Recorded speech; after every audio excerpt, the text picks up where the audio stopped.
Hello BookTube, I am Will and welcome back to this episode of The Bald Book Geek. So, I read Wayward Son, Simon Snow 2 by Rowell.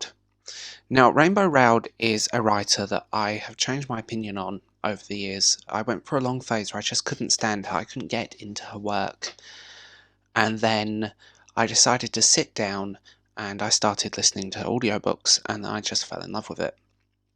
She's a YA writer that doesn't talk down to the audience, which is unusual, and she's not scared to take on uncomfortable subjects, which I absolutely admire her for. So I loved Carry On. Carry On is a fun, light-hearted novel, and I loved Fangirl.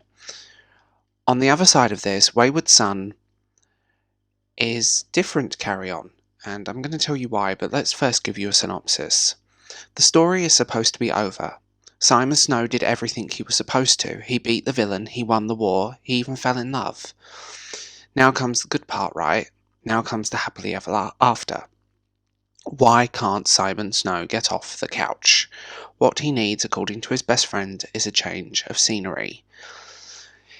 He just needs to see himself in a new light. This is how Simon, Penny, and Baz end up in a vintage car tearing across the American West. They find trouble, of course, dragons, vampires, so on, and then they get lost. They get so lost, they start to wonder whether they even know what they're heading for in the first place. Wayward Son is the book that what happens to the Chosen One after the ending, after everything, what happens? Do you go back to a normal life? Do you do this? Do you do that? Is a tonal shift, like I said. Like the Carry On was quite a light-hearted, quite funny novel, and it was obviously inspired by Harry Potter. This is slightly more serious in tone. There is a tonal shift, and there's nothing wrong with that. I like the tonal shift. Again, I like the fact that she wasn't scared to just change it and go with it, how she felt. This takes itself far more seriously.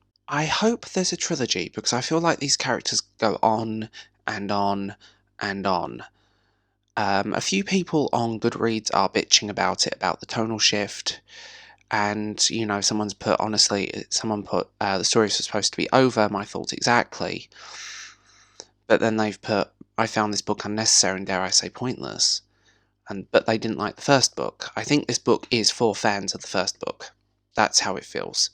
This owes a lot to Supernatural in a very big way, and if you are a Supernatural fan, you may get the pun in the title.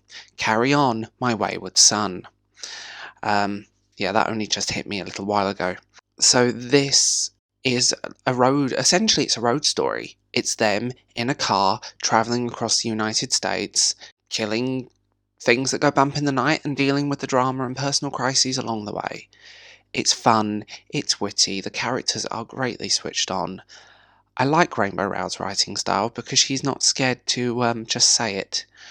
But she also is very good at characterization, and that's where these characters come from. They've grown from the first book, which they needed to. They can't be the same people forever. It's just how it works. We're not the same people we were. And this isn't scared to laugh at itself in any way. Like Carry On, it wasn't scared to just kind of be quite self-aware at times.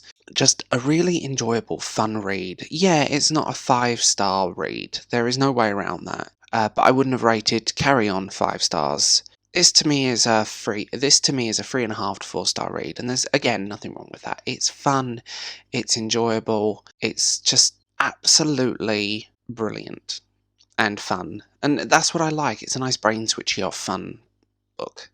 So if you are fans of Supernatural, if you're fans of Rowell, if you are fans of the first book, this book is for you. I don't think this book is for people who are not fans already. And if you're not self-aware to realise that you are essentially reading fan fiction. Anyway, tell me what you think in the comments. Have you read it? Did you enjoy it?